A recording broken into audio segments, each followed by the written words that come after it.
The interior of Noah's Ark was not a peaceful floating zoo.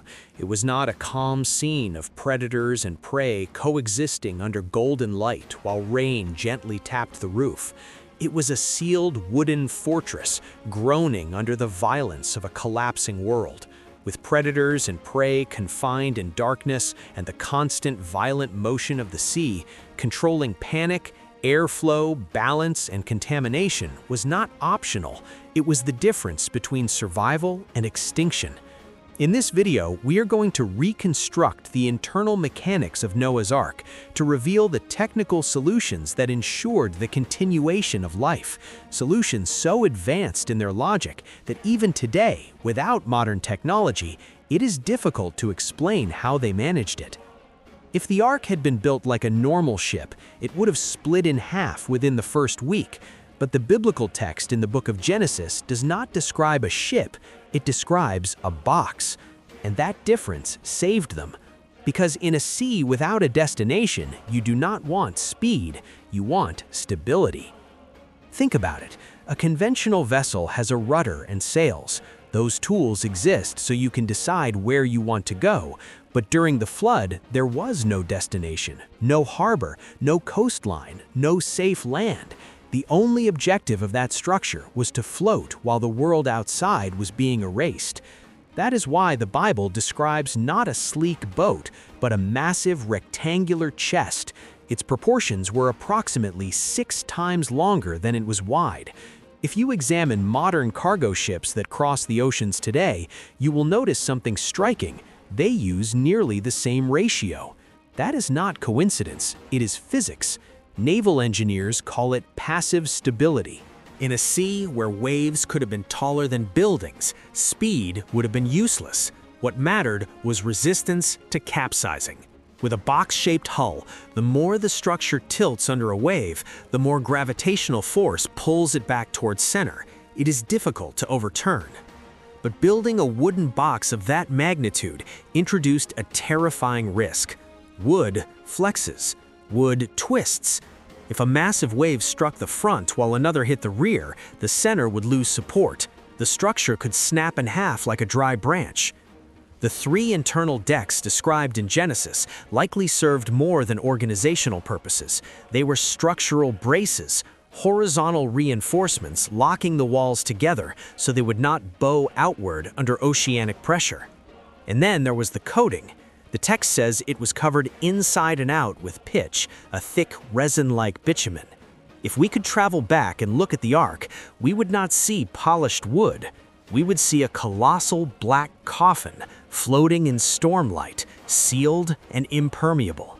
That waterproofing kept the ocean out, but it trapped danger inside. Because now you have thousands of animals sealed in darkness with their natural enemies and nowhere to flee. The moment the door closed, the Ark became the most dangerous place on Earth.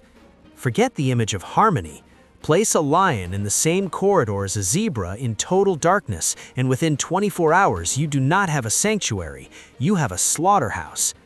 The internal engineering had to function like a maximum security prison. The most plausible solution was vertical segregation, carnivores on one level, herbivores on another. Not as a luxury, but as necessity. The scent of prey drifting through shared corridors could trigger instinctive violence. The original Hebrew word used for the compartments is kinnim, meaning nests. Not open enclosures, not roaming pens. Tight compartments, cocoon-like spaces. And that confinement saved lives. Imagine a 20-meter wave striking the hull. Anything unsecured would be hurled against the wall. If animals had space to roam, broken limbs would be inevitable. Restricted space, limited acceleration. They could not build momentum. Darkness, too, became an ally. Biology teaches us that many animals reduce metabolic activity in darkness in confined spaces. They become lethargic, energy consumption decreases, food demand lowers. But there was an enemy wood could not silence: sound. A tiger's roar inside a sealed wooden corridor would echo like thunder inside a massive instrument. Acoustic panic could spread through herds, causing fatal stampedes. Even if separation prevented violence, there was something they could not stop doing: breathing. Thousands of lungs exhaling carbon dioxide inside a sealed, pitch-covered box creates a chemical time bomb. CO2 is heavier than oxygen. It sinks. Without continuous ventilation, the lower decks would become invisible death chambers, and decomposition created something even more volatile: methane. Tons of manure accumulating daily released flammable gas. One open torch in the wrong concentration could turn the Ark into a floating inferno. The Ark was not only a shelter, it was a gas chamber waiting to ignite. Survival depended on making that wooden box breathe without allowing the storm inside. The solution lies in a technical term the Bible calls tsohar, an opening running along the top about 1 cubit in height, roughly 18 inches. It was not a sightseeing window. There was nothing to see but chaos. It was a nostril. Here is how it worked. The body heat of thousands of animals warmed the interior air. Warm air rises. As it escaped through the elevated opening, it created negative pressure, drawing cooler, oxygen-rich air inward through upper gaps. This is known today as the chimney effect. The Ark used the heat generated by living bodies to power its own ventilation system. No electricity, no fans, just thermodynamics. But ventilation introduced another immediate challenge: weight distribution. If large animals produce the most heat, they must be positioned low to maintain airflow circulation. But placing heavy mass incorrectly could raise the center of gravity. One miscalculation, and a lateral wave could flip the Ark in seconds. Modern naval engineering follows one unbreakable rule: heavy weight goes low. The lowest deck of the Ark was not merely storage, it was ballast. Elephants, rhinoceroses, massive mammals, living counterweights below the waterline. By concentrating mass at the bottom, the center of gravity remained low. When waves pushed the Ark to the right, gravity pulled it back to the left. Physics kept it upright, not luck. Yet solving stability created a biological nightmare. The lowest deck would have been damp, cold, and dark. Condensation from chilled hull planks would drip downward. Moisture accumulates at the base of any vessel. Managing the largest creatures in the worst environmental conditions required turning darkness into sedation. Large mammals reduce activity in dark, rhythmic environments. The constant motion of waves encourages rest. The lower level had to become a dormitory of sleeping giants, conserving energy.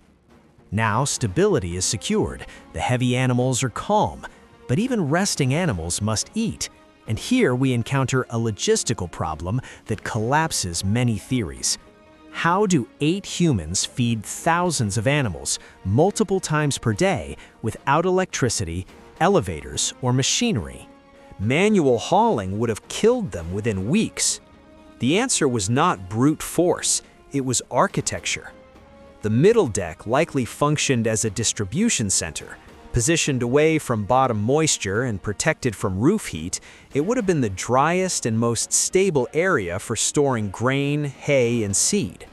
Food spoilage at sea would mean starvation.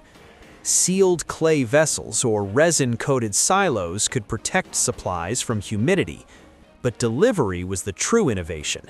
With heavy animals directly below storage, gravity becomes a tool. Chutes or wooden shafts could allow grain to fall directly into troughs beneath. Open a hatch, gravity feeds the elephant. No lifting required. What seemed impossible becomes sustainable. Yet if food entered by gravity, waste had to leave somehow.